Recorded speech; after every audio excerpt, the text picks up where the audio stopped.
we can have fun, can't we? Right, Nishul? So this is my going to say about Jewish Morocco then and now. And when we need, I'll make it large. I think you can see some of the words. I want to prove my credentials that I really was in Morocco. So the last time I rode a camel before this was 50 years ago. I was in the Sinai Desert. And then I did this, right, 50 years later, and I'm going to wait another 50 years before I go on a camel again. There's the one I got on was the meanest one in the bunch. And one of the travelers with us was thrown off the camel. Luckily, she came out. She was pretty good about it. She was just bruised, and she got up right away. But there's my camel. Nasty, nasty guy. Didn't want to. Huh? Gamal. That's me. Yeah.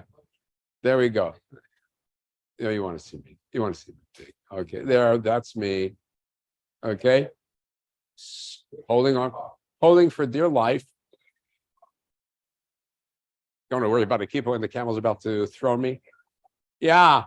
Okay. I want to say this. Yeah. No, but they're nasty animals. Horses are nice. You go on a horse, nice, giddy up. Camel stuff. Yeah. Yeah. Right. That's the one, because North Africa is the single hump. Yeah. Do you like one lump or two lumps with your camel? Right. That's right. So, but I got a great appreciation for the Moroccans that we met. And I have to say, this goes back really for Americans. Nobody knows this. On December 20, 1777, the Kingdom of Morocco was the first country in the world to recognize the United States. That was a year after the Declaration of Independence. A year after, they were the first ones. And it was the first country then, Amazigh, Arab, African, Muslim, of those states to sign a treaty with America. So I actually found, what? Yeah, no, I know. Yeah, but this was official in the recognition. It was the first Arab North African country. Yeah. No, but they say it's actually the first official one to recognize it. I don't know if Haiti recognized it right at the start. Interesting. So there is the official treaty. I've got in there for you. That's the sign. Yeah. There we go. So we owe them one also. So, but the people of Morocco, very warm, friendly, and peaceful, going out of the way to be helpful. And there was, you actually saw very little police presence. There was traffic checks at the entrance to the cities, and they have had trouble with terrorists, especially because of Western Sahara. But other than that, as people, calm, relax. Even walking in the poorest sections of Casablanca, we felt pretty secure. No pickpocketing like I had in Italy. And Morocco is listed as one of the most safe and secure countries in terms of violence, crime, things like that. Actually, on an international scale, relatively stable. It's well-developing, economy is developing, and it is fairly democratic. The king has a control, but among the democracies of the world, it's actually doing okay. So here, in the market, you see I went around the market just to prove here, the scale, the guy puts onions to balance the scale. Right? We got some, right? Onions to balance the scale. So we're there with the people. Now, we're there also with the chickens, about to become somebody's feast for the iftar, right? We were there. It was the time of Ramadan. We were on public buses, and it went through upscale and low-scale neighborhoods. We watched high school kids give up the seats to the elderly, help the blind woman get off the bus safely. Go try taking public transit in LA. Same situation. Of course, it also doesn't hurt to see the lives of the rich and famous also. Okay. Here is a lobby inside. It's the average suite, only 5,000 a night at the Royal Mansour in Marrakesh, where the top, the Royal Suite is 40,000 a night. This one was only 5,000 a night. Not bad. We got a beautiful room, equally as beautiful for 77 a night in Marrakesh. So, huh? Because the dirham, it's about a equivalent of a dime, approximate. It's 10 dirham is $1. Yeah, it's the Moroccan dirham. The Emirates have a dirham also. So now, what's interesting? It was Ramadan also. If you know, Ramadan is the whole month of fasting, very serious month for Muslims. No eating from the crack of dawn. Crack of dawn means 4 o'clock. It's not when the alarm goes off. It's 4 o'clock. The first rays, the first till 7:30 at night, when the dark is going all the way. And in the summer, it's harder. Summer is harder when it comes up to summer. And I had read that especially as you get towards the end of Ramadan, they can hold up the first 20 days. So as you come to the last week or so, it gets very hard for them. And they get anxious and irritable. And I would say I didn't see any of that. Our guide, who was a young fellow, he lost his voice a little bit towards the end of the day. But he held up pretty well. And maybe it is that because they were in this continuous Yom Kippur, 30 days of Yom Kippur, that the people maybe became more thoughtful than they might be in other times. Very interesting. Okay. So because of that, during the day, the streets were very quiet. But after sunset, after the iftar, from the Hebrew word, related to the Hebrew word maftir, conclusion, iftar rooms passed, right? Everything perked up.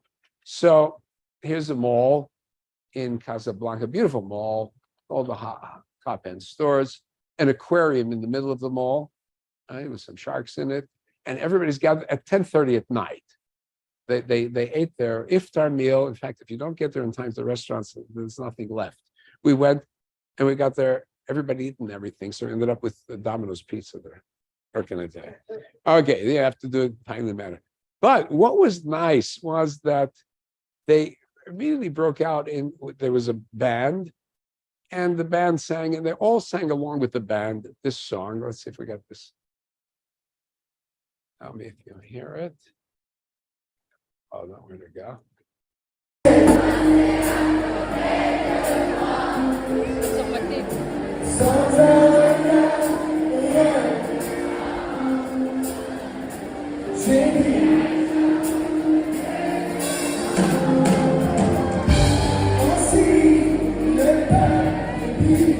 French, because everybody in Morocco speaks French. Arabic speaking French. The song is a French song.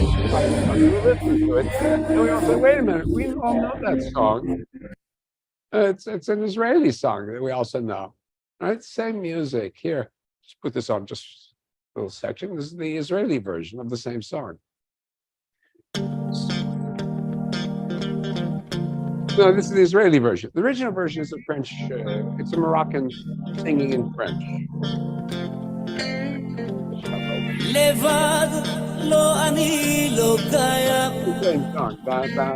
היא עוברת בה אני שוב כאן היא כמו שמש בין עננים יש בי עיישה רגשות כנים תראי איך עוברות. So I'm not here to play. You can find it, Aisha. You can find the original French. Yeah.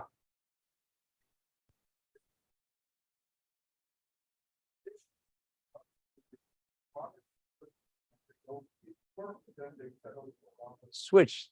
Yeah.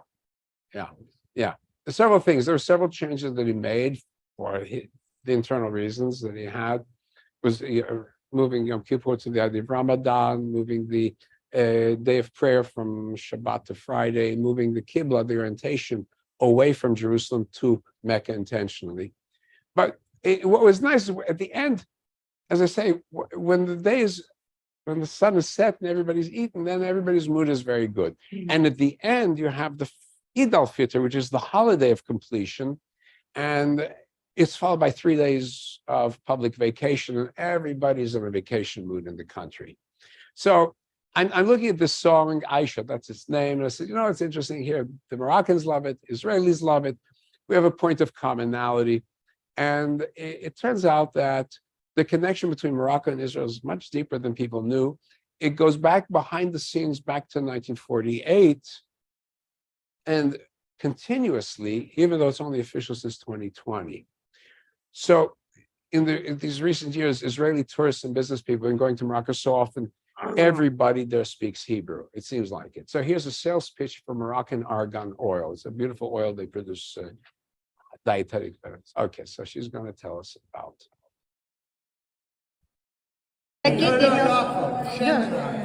לאוכל, אוקיי. לא לאוכל, לשמנים. לקוסמטיקה? לקוסמטיקה. זה שמן ארגן לקוסמטיקה. זה לשיער, פנים לגוף, נגד נשירה, נגד קשקשים, ליובש, זה 100% אוריגינל, טוב לכל. אוקיי? מה הוא טוב? זה שמן ארגן אלוקליפטוס, זה נגד כאבים.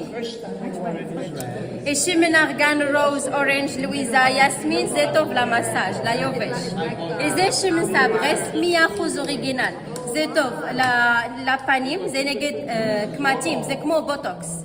פעם בשבוע, פעמיים בשבוע, אין. Okay, so you rush out and buy argan oil. What's very interesting is, I'm not sure if you can sense the nuance, she's speaking Hebrew with a French accent. Because again, the French influence is so very, very strong that when you're learning a foreign language, it sort of overrides the Arabic. So more than any other Arab state, the Moroccans are keenly aware of a Jewish connection. Holocaust is actually being taught in the school system since 2019, and school textbooks have been edited to teach a favorable image of Jews. And this is widely known. This is an ADL report. Morocco's Ministry of National Education, the country's elementary textbooks depict Jews as an integral part of Moroccan society whose heritage and societal contributions are national assets. This is a contrast to textbooks in other countries in the Middle East and North Africa where Jews are routinely demonized and positive descriptions of Jews are scarce. Very different tone. Everywhere we're told, our guides repeat it, says, we know that there are three peoples of Morocco, Berbers, Arabs, and Jews. Berbers, Arabs, and Jews. Those are the three indigenous of Morocco, yeah.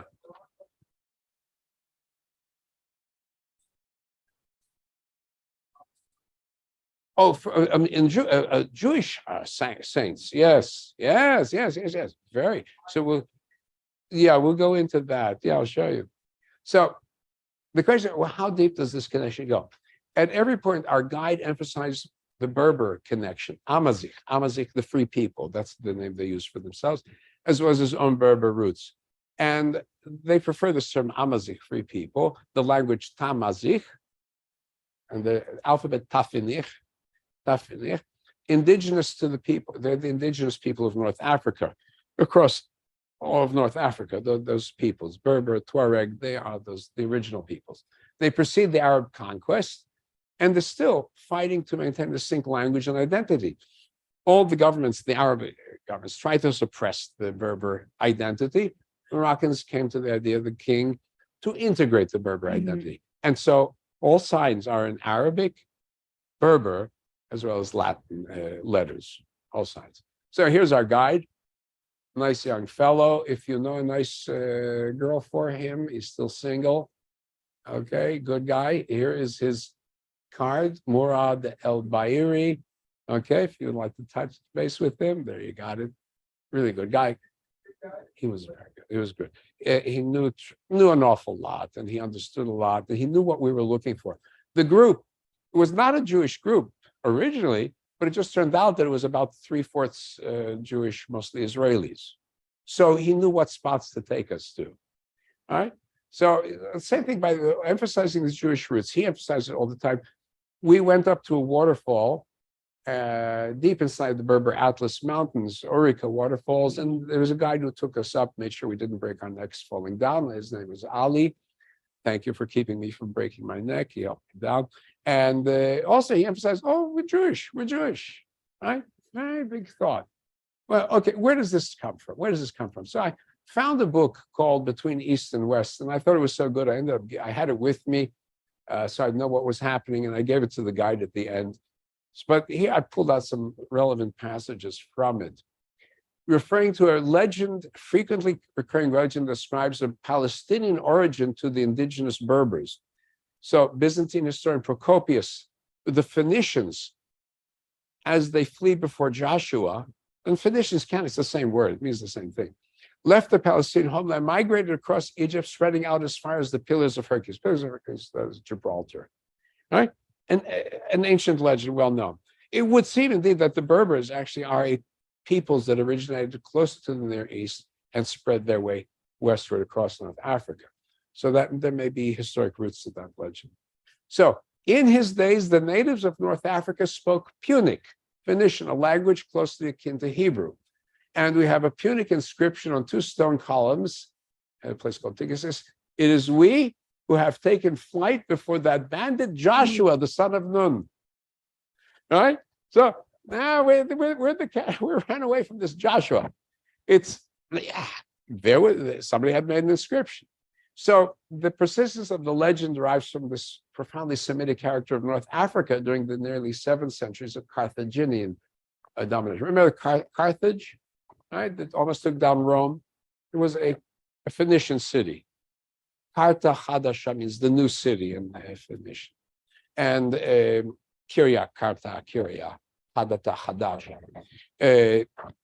And then they had colonies all the way to Gibraltar. So, more about the Berbers of Canaanite origin, theory taken up by the Muslim historian Ibn Khaldun, is the father of modern history and sociology, almost 1,000 years ago, who wrote the Berbers are the descendants of Canaan, the son of Ham, son of Noah. They received their Judaism from their powerful neighbors, the Israelites of Syria. So he recognizes that they had adopted Judaism from the next door neighbors, the Israelites. Josephus also makes a claim that the Berbers have a Semitic origin from Midian, the son of Abram by his second wife Keturah. Remember that they also connect the tribe in the desert, the Sinai desert, related to Moses, to his wife.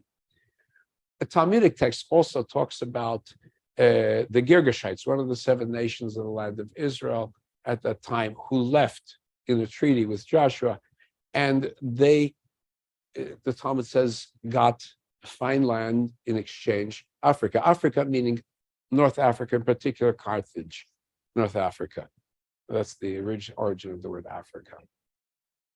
So the first communities would be the time of destruction of the temple by Nebuchadnezzar, and then the second exile, also westward migration.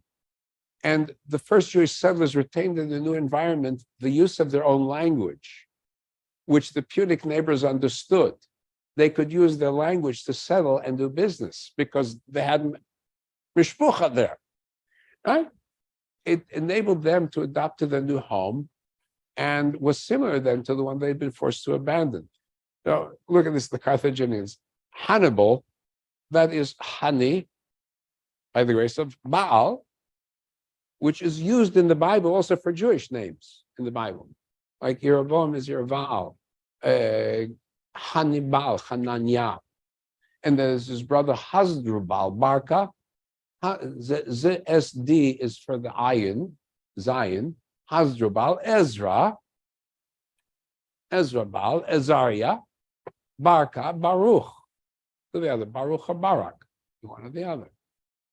And then when you have the fall of the Second Temple, estimated 30,000 Jews were deported to Carthage by Titus. Josephus records the presence of 500,000 Jews in Cyrenaica. Cyrenaica is Tunisia, I think, or Libya. Yeah, I'm not sure. It's a type. Carthage is in Libya, and I think Cyrenaica is Tunisia. Okay, getting my map mixed up. And then there was a rebellion by the Jews of North Africa against the Romans. They were brutally suppressed. That stopped their spread.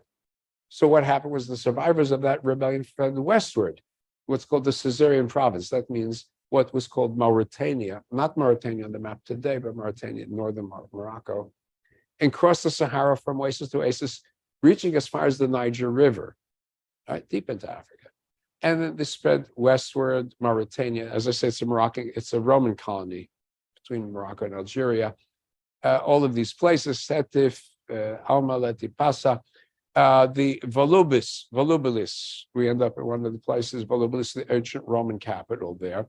And they found an inscription going from that period, Matrona, daughter of Rabbi Yehuda, rest in peace, going back to the 3rd, 4th century. you can sort of make it out. Mem Taf Resh. No, it's hard to make out, but it's there. Matrona Bat Rabbi Yehuda, the daughter of Rabbi Yehuda, rest in peace. So the author asked the question, well, what was it that drew the Berbers to Judaism? And our guide emphasized this also. The concept of monotheism, the moral code and religion inspired by the Bible, it influenced the Berbers. The Berbers were considered wild people, wild savages. And they came across these people who are of a more advanced civilization. And they're impressed by it. And this is what is generally presumed. And so they were influenced by the ancient Israelites, also the Carthaginians, familiar maybe with some of the legends and the tales and the ideals. And we don't know if they all suddenly converted to Judaism, but they did pick up and adopt Jewish beliefs and observances, so that one of the Christian founding fathers, Tertullian, who lived in North Africa in the 3rd century, reported the Berbers observed Sabbath, Jewish festivals of fast, and the dietary laws. Very widespread. So what really stopped the expansion of Judaism there was not pagan Rome. Pagan Rome, after a while, actually gave the Jews a pass. It was Christian Rome that went heavily to stop and suppress Jews and Jewish identity in those realms.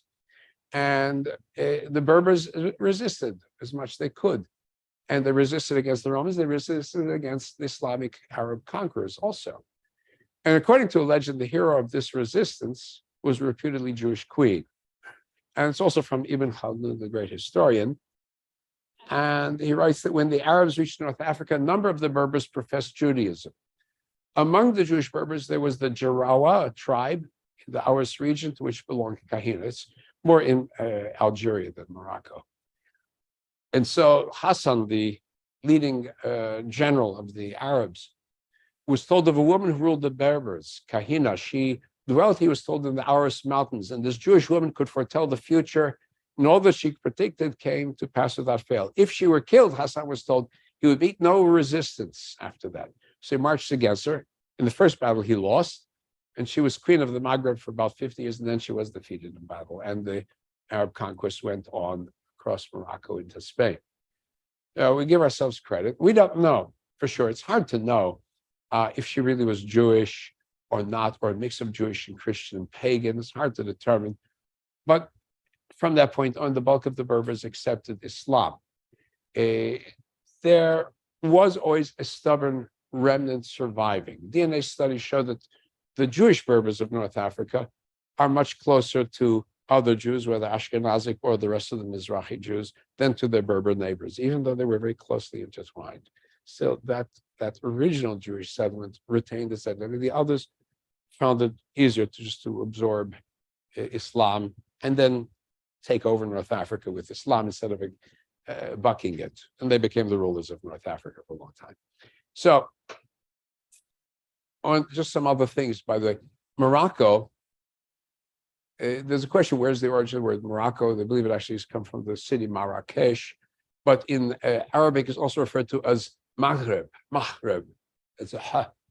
It's the Arabic equivalent of the ayin. And so Ma'arab, the West.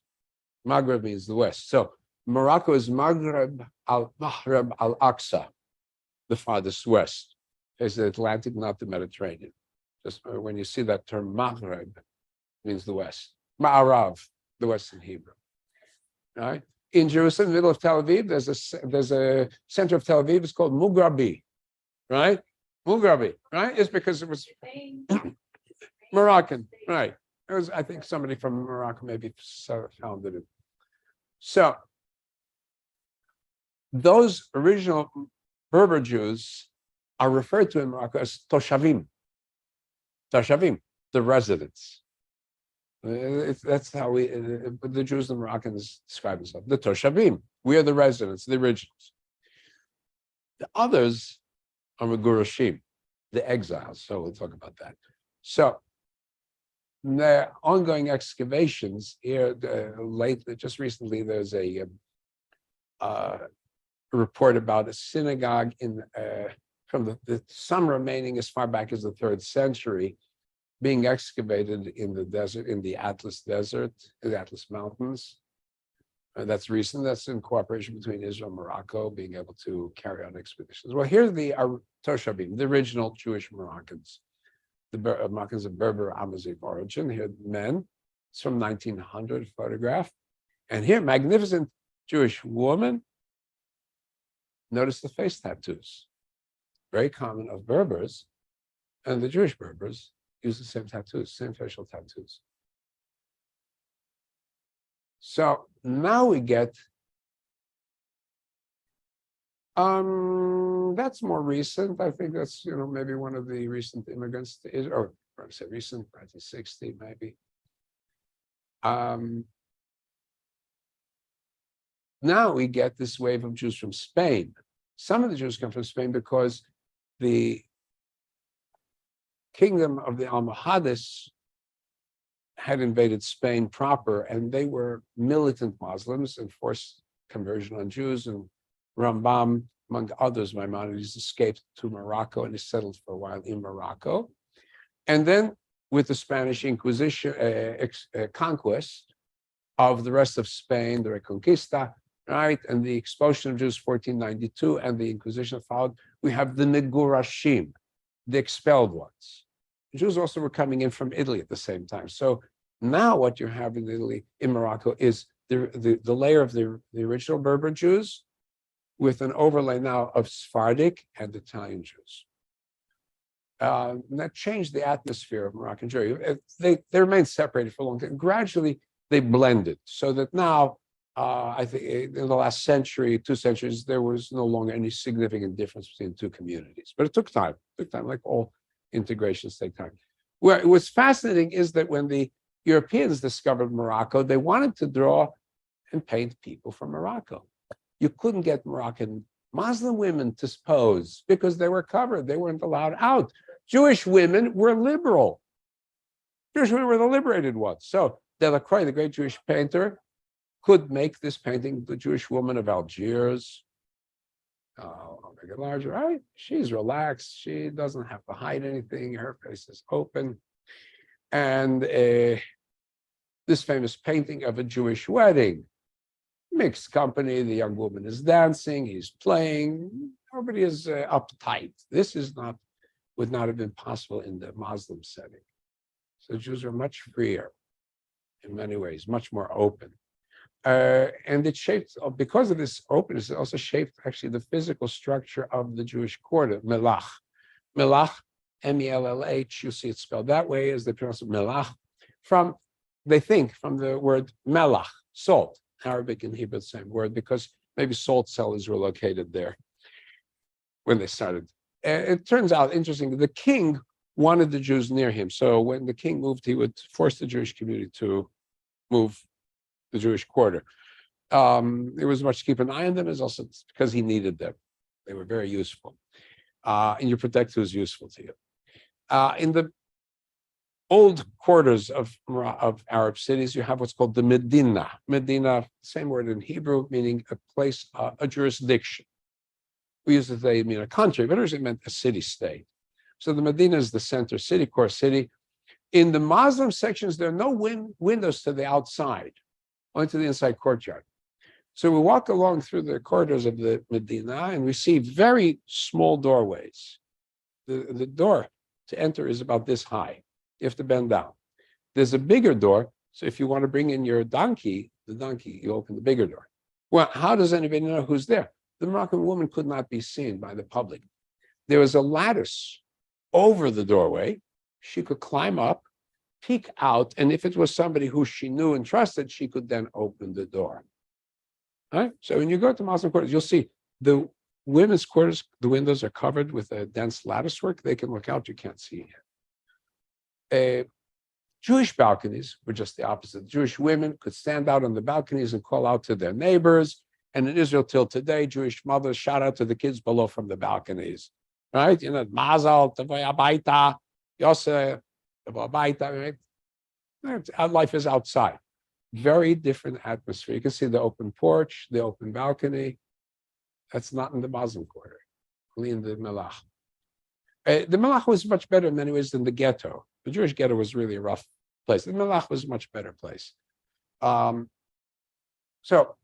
It is the Amazigh, the Berber Jews and the Sephardi Jews that shaped the Moroccan story. So as we go on, life under Islam was better than under Christianity, but remember this comparatively so. Jews were always in the class of dhimmi, second class, protected status. When you have to be in the protected status, it means you got to pay, the boss is controlling you. And they would often be the objects of actual physical attacks. Pogroms were not just in Christianity, they were also in Muslim lands. We have to recognize it. And status of Jews went up and down depending on the ruler. And they survived mainly because they were too valuable to the Islamic civilization. They were the craftsmen and the money lenders and the merchants because they could do business with Muslims and they could do business with Christians, just as they served that function in Christian lands. In Islamic society, the proper role of a man is to either be the farmer or to be the soldier, but not to be involved in trades and crafts. That was not considered at that in early Islamic societies as noble. Europeans also needed, they wanted trade with North Africa because they had things they needed. So they needed the Jews also. So that benefited the Jews. However, what happened? The Europeans then discovered the Americas. And they discovered an access for trade and resources. They didn't need to deal with North Africa because North Africa, remember, it's not just North Africa, it's also had to deal with the Ottomans who controlled the Mediterranean Sea. So it was much easier to go to the Americas. And that meant that the Jew became less important in the Moroccan economy. So while Morocco, like other parts of Arabic civilization, that was at its heyday, you had a burst of Jewish creativity also. So to give credit, the first university in the world was founded by a woman. It was the first institute to issue actual degrees for levels of study, Al-Qarawiyyin from Kairouan, which is now Tunisia. She's in Fes. She was originally from Kairouan. That's why I got that name, city of Fes. It was a mosque, 857 or 859, and the mosque served as teaching academies. Her name, Fatima al-Firhi. She beat Al-Azhar by a century. The Egyptians claim that's the oldest university. Google has Bologna, the University of Bologna, but that's 2 centuries later. And one of the, as I mentioned, this Ibn Khaldun, the father of modern economics and sociology and historiography from the Middle Ages, he spent the study. Huh? She should be. She should be. And not only that, Moroccans should get the credit. They should take it from the Egyptians and from the Italians. Right? Forget Oxford and Cambridge. They're much later. Yeah. So anyways, you go, there's the library at Kairouan. This is the entrance bibliothèque. This is on the top line, that is the what they call tifinagh. And they think that tifinagh may come from the word Punic, from Phoenician, inspired by. It's not sure. They're not sure exactly where the origins are, but there may have been some Canaanite Hebrew influence in the development of it. There's some Greek influence in it. You can see some similarities to some kind of Greek writing. So anyway, so this is reflecting who are the great people that came and studied there and used that library. And it became then a center for Jewish learning. So just to give an example, major figures, Judah ibn Quraysh, the father of Hebrew grammar, and he was the first one to study comparative languages with other Semitic languages. And then Dunash ben Labrat, who Rashi quotes very often, it was in Fez 929-90. He was the one who defined the 3-root system for Hebrew verbs. They replaced the earlier 3, that the core verbs, the core letters in Hebrew were 2-letter base. Right? Now we take it for granted that every word in Hebrew has in Hebrew, not borrowed from other language, has a 3-consonant root. Before that was assumed there was a 2-consonant root where one of the with an additional consonant would be added to vary it. Now it's a 3-consonant root, which is what it has in common with Arabic and also the African languages, what we call Hamitic languages. So, but Dunash ben Labrat is the one who defined it for us. And then the great symbol of Hebrew scholarship, North Africa, Rabbi Isaac ben Yaakov Al-Fasi meaning from Fez, and graduate of its colleges. And he grew up what was very important, because the Talmud is very difficult volume to go through because you don't know the beginning and the end. What he did is use the order of the Talmudic argument, summarize it, and came to a final conclusion based on what were the accepted practices of his day. So one would go through the unit of Talmud and you would read his various, and you understand what you're getting at. And it became one of the foundation books for Jewish law. Studied in Spain, Provence, Rhineland, Central Europe, and Poland, and still studied in rabbinical schools. And talk about rabbinic academies, Cairo, Tunis, Algiers, Tlemcen, Fez, and also small schools. They were the guardians of learning and culture. And that's what sustained the Jews then through the darkest ages in North Africa. So also Kabbalistic, she was asked about Kabbalistic rabbis. It became a center for major Kabbalistic rabbis as well. Their graves a pilgrimage site for Muslims as well as Jews. Jews went to Muslim grave sites, Murabutin, their grave sites, and Muslims came to Jewish grave sites. And we were on the plane coming back, and some Hasidim from New York are sitting next to us along Payas, and they had been in Morocco. They went on a prayer binge. They'd gone to the Ukraine to pray in the grave of the Lubliner, I think it was the Lubliner Rebbe, and then flew to Morocco to pray somewhere deep in the Atlas Mountains, the grave of a tzaddik. Okay, well, I mentioned that the economic status of Jews went downhill as the Mediterranean trade with Europe went down, and many Jews were reduced to very extreme poverty, restricted to Melach, until the Europeans discovered again the value of North Africa, because now they were new powers. They beat back the Ottomans, and having beaten back the Ottomans, they could control the Mediterranean, and they also were able to beat back the bays of North Africa. And then they discovered Jews, much as Jews also discovered the Europeans. And so with modern times, like about 2 centuries ago, we find the condition of Jews improving once again. And prior to World War II, the Jewish population of Morocco, 225,000, right? Beginning to be prosperous, beginning to be influential, Francophone, Algeria even more so. The Algerian Jews became entirely French, so that when Algeria became independent, they all went to France. They were no longer Jews, they were French. Moroccans still thought of themselves as Jews, so they went to Israel. To the credit of the French king, of the Moroccan king, Mohammed V, when the Vichy, under the Germans, imposed restrictions against Jews, he told them directly, he met with representatives from Nazi Germany and Vichy France, and he said, there are no Jewish citizens, no Muslim citizens, they're all Moroccans. And he did what he could to protect Jews. So they were relatively safe. I think the movie Casablanca has some hint of it about persecution of Jews, because that's under the Vichy. Under the Vichy French. So the Vichy French are they're Nazi allies. But they didn't have a strong control over them, so they could hold on to the Jews. There still were outbreaks of violence against Jews, especially in 1948, and Jews began leaving. They said, okay, we're tired of, yeah. Go.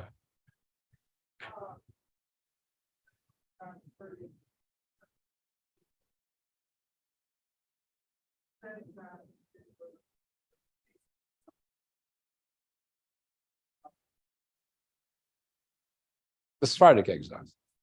Yeah. The Sephardic, right. No, Spain, Christian Spain. Those are the ones.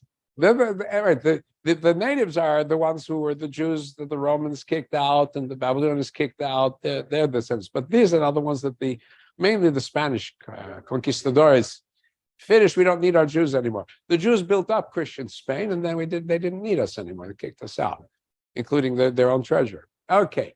So anyway, Jews in Morocco, there were violent pogroms with the rise of State of Israel. Jews decided it's enough.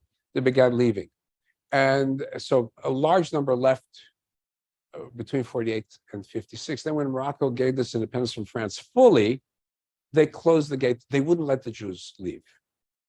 They didn't want the Jews to leave. They wanted to keep their Jews, and only in 1963 were the rest allowed to leave.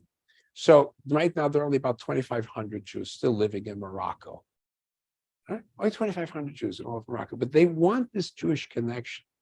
The rest of the Jewish community is in Israel, the Balkan Israel, France, and also here in LA. We've had members here, Moroccan Jews. right? But what's interesting, the few that remained are very prominent, like the advisor to the king, Andrei Azulai, and Jews, and especially Israelis and Moroccan origin, have significant business relations with Moroccans. Very important for Morocco. So I just wanted to say this. Now, documents came out showing, by the way, that Morocco was influential. Israel was influential in stabilizing the Moroccan king against opposition underground. And the Moroccans were important in helping Israel in the Six-Day War. I guess they gave information to the Israeli military. So they were going underground, very close, keeping the ties to Israel. Then was continued with King Mohammed V, Hassan II, and now Mohammed VI. Very protective of the Jews. And so, like I said, not many Jews left, but those Jews that are left have deep roots, and a lot of Moroccan Jews still have properties and businesses in Morocco. Current king is Mohammed VI. Yeah. So I'm going to give you a visual tour of some significant Jewish sites. I will wrap up. Nice pictures to share with you. This is the route of our tour. Here's Morocco. What's interesting, I say some of it faces the Mediterranean. The great bulk faces the Atlantic, which gives it an unusual position, covering both seas and linked to Europe and Africa. Historically, this is very, very significant. Okay, so there's a pretty big chunk of Morocco that we went through from Casablanca to Rabat, the capital, the Meknes, which were an earlier capital and also early Jewish site. Yeah. Oh, there's a split. There was Spanish, Ceuta. You can see it on the map barely, Ceuta. And then, of course, the British get Gibraltar on the other side. Tangier was Spanish. It's sometimes called Spanish Morocco. So I think now it's Moroccan Authority, but I think they recognize some special condition. Europe has a lot of sites like that where they belong to one country, they have special status also. So Meknes, Fez, and then we went down to Marrakesh, spent time out into the desert here. I atlas in this Mogador, which is Asawira, and then back along the coast. So that's my travelogue. So now you remember the song, Crosby, Stills and Nash, the Marrakesh Express. So what's special about it? So when we got to Marrakesh, we discovered. So here I have my, just to prove I was there, guide to Marrakesh for Israelis in Hebrew, sponsored, of course, by a kosher restaurant there, Dar Ima, the house of Mama, mother's house. Dar meaning a house, the word Dira in Hebrew, cognate, very close cognates. And you have here the entrance, Bab al-Malach, the gate to the Jewish quarter, and over here, Salah al-Azama, the Salat al-Azama, the synagogue of the exiles. And over here, Salat Yosef Bitun, the synagogue of Yosef Bitun. I'll show you something later. Okay. And go ahead. Here, in this, there was the local Jewish museum. This was a classroom. You see, and they still have some of the textbooks of the kids here. And this is in that synagogue, the exiles synagogue. Salat, meaning a prayer, place of prayer. Okay, there's the courtyard inside what was the synagogue. Now it's become a Jewish museum. And there's a sign as you come into the entrance in Hebrew, also in English and in Arabic. Everybody knows and will testify that there is no Torah as the Torah as it is in Marrakesh. And I can't make out the name of the rabbi who claimed it, but it was a major center of Jewish learning in its day. And here the synagogue, Salat al-Azama, Salat meaning again, place of prayer. La-Azama, synagogue of the exiles, built by Jews expelled from Spain in 1492. Rabbi Yitzhak Daloya arrived in Marrakesh, served as president of the court and head of the community. And he founded the synagogue, 1492. Okay, so now let's see what else we have from there. There we go. If you don't believe me, it says La-Azama, synagogue, 1492. And the address there, Talmud Torah 36, the Talmud Torah Street, number 36. Okay, that's a new plaque. Yeah, but it's recalling. Yeah, the older one there, Francisco, and it's another. Here we go. So now, inside the synagogue, very well kept up, nicely. Some of the synagogues have been remodeled, restored very well, and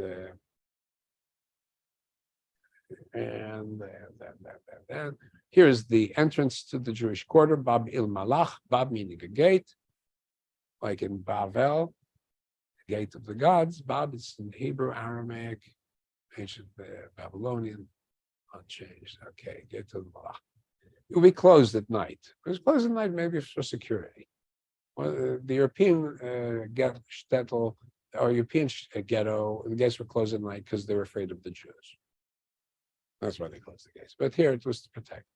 Here's the back porch of the Rabbi Bitun synagogue. It faces the shuk, the market, or souk, the market.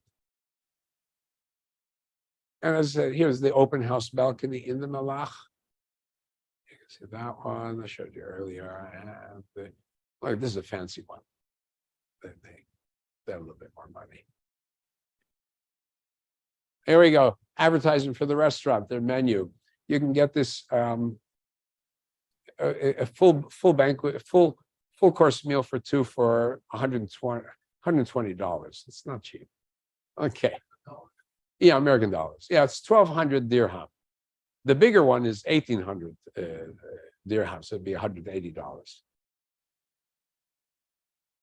Two. Got a lot of eating. That's expensive. Okay, when you go into the old Medina, the city itself, the walkways are, in Fez especially, very old city. That's a walkway. That's a normal walkway. That's your street. And they're narrow, but for protection purposes. Right? So an enemy, they won't fall down. Yeah, you can't fall down. You can't stand up either. The enemy cannot get inside. That's really for protection. That's how the houses in the Northeast, also in Spain, they're built. If you saw, the walls are solid walls on the outside and everything faces the inside. By the way, this was nice. We're there walking around, I see a stork's nest. And I said, well, the stork's interesting. It's an interesting symbol. Why is the stork there? Storks are migrating birds. You're going to go north-south to the passage that has the least traffic over water, least passage over water, because storks and other migrating birds need the air drafts from dry land to pick them up, and then they glide down. Well, you can't go across large bodies of water. So one way to go is Morocco, Gibraltar, into Europe. The other route is the land of Israel, because that's your land route. Africa, Sinai, Israel, settle there, then continue Turkey into Europe. The one other route is Italy, Tunisia, Sicily, Italy, because that's also a short route. The problem is there, to get there, you have a long travel over the desert, the Sahara Desert, and that can be difficult for some birds. So the two ends, that's an interesting reminder of how Morocco is a land, a bridge between Africa and Europe and East and West. Here another synagogue, Abin Danan synagogue. You see the plaque, the entrance. And here inside the synagogue, this one a little bit older. You can see not quite as refurbished as the other one. It's still being used by claim. I don't know who is there to them.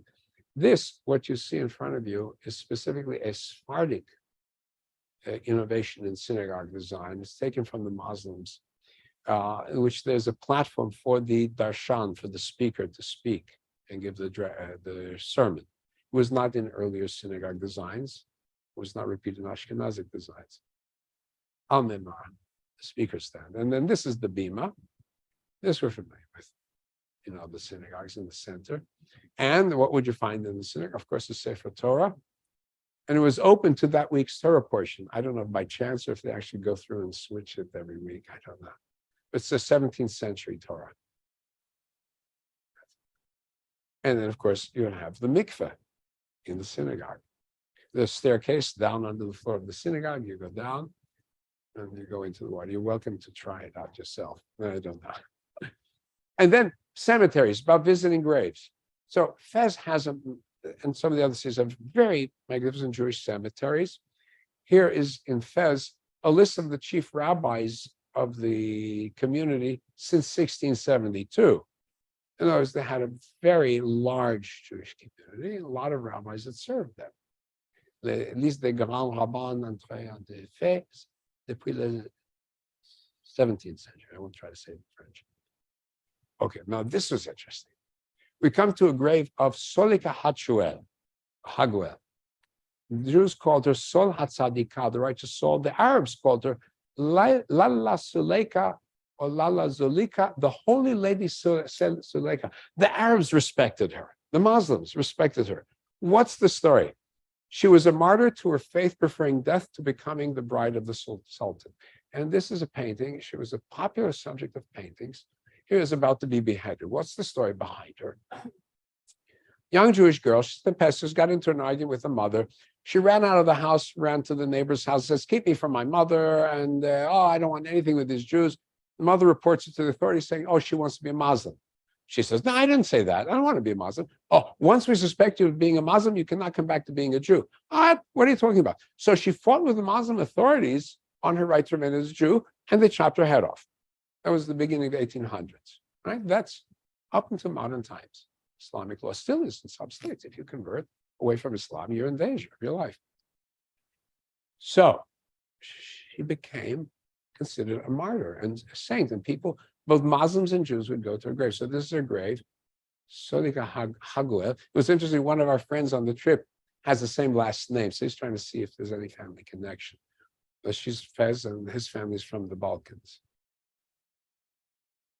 And I have here the inscription enlarged. Here you can see, born in Tangier, 1817, assassinated in Fez, 1834, at the age of 17, because she refused to convert. What's Arat Shed? Anybody know? The Safamil. And the whole world mourns this saintly child. The story also goes on that the king wanted her, but he could only take her as a Muslim. She refused. That may be why he had her beheaded also. There's another grave for a great rabbi, scholar, Yudah ibn Attar, and the Ibn Attar family, major family of rabbis, 1733. There was another Ibn Attar who influenced, around the same time, who was one of the major influences on Hasidism. And Hasidim and the Kabbalistic rabbis of Morocco have this in common, that they're wonder rabbis, miracle makers. That's how the Hasidim look at their rabbis. That's how the Moroccans look at their rabbis. Visiting the rabbis' graves in Hasidic culture, very important. Visiting in Moroccan culture, very important. So the two extreme ends of the civilizations were in close touch with each other. Another place, Mogador, or the current name, Soira, a Jewish trading outpost, now abandoned. And we went for dinner into this restaurant and said, oh, Jewish. The owner of the building was Jewish. They left, but they still own the building. And and come back from time to time to check up on it. Was a wine cellar. They were wine merchants. I turned it into a restaurant. Very nice one. You can get a nice meal there for a good price. Here, a monument to somebody, Moses Aseg, who donated 100,000 dirham for the Jewish Academy and so on. And here is still you can see in the walls, the mezuzah. Notice the mezuzah mounted in cement. When you've got stone walls, you can't just hang up a mezuzah. You have to dig into the stone and then bury the mezuzah into the stone. That's true, like in the old city, also in Jerusalem. And here, a street in the Malach, you can see is very run down. Nobody's been living there since 1950s. Abandoned completely. A reminder, Ru al-Malach, the street of the Malach. And a school, the remainders of a school. So this is still preserved there in the school and museum. This is the kids' daily routine, what they had to study. Musar means ethics, reading, Torah stories, writing, song and recitation. They get a break, numbers, math, Hebrew, exercise, and prayers, right? That's there. And then we have the kids' report cards. Oh, somebody's report card. So the top student here, Aaron Ibn Chaim, gets a 10 in reading, a 10 in tefillah. gets a 57 total. He's the top student. Then the poor guy on the bottom, we won't say his name. We don't embarrass him. He was not doing so well. Interesting, I see, right? It's a Sephardic community. Not everybody was Sephardic here. Eisenrod, Moshe Eisenrod, right? It's a Yiddish name, right here. So it's a mixed community. Even that's more than 70 years ago. Here's the entrance to the Pinto Synagogue. It's the synagogue and the museum.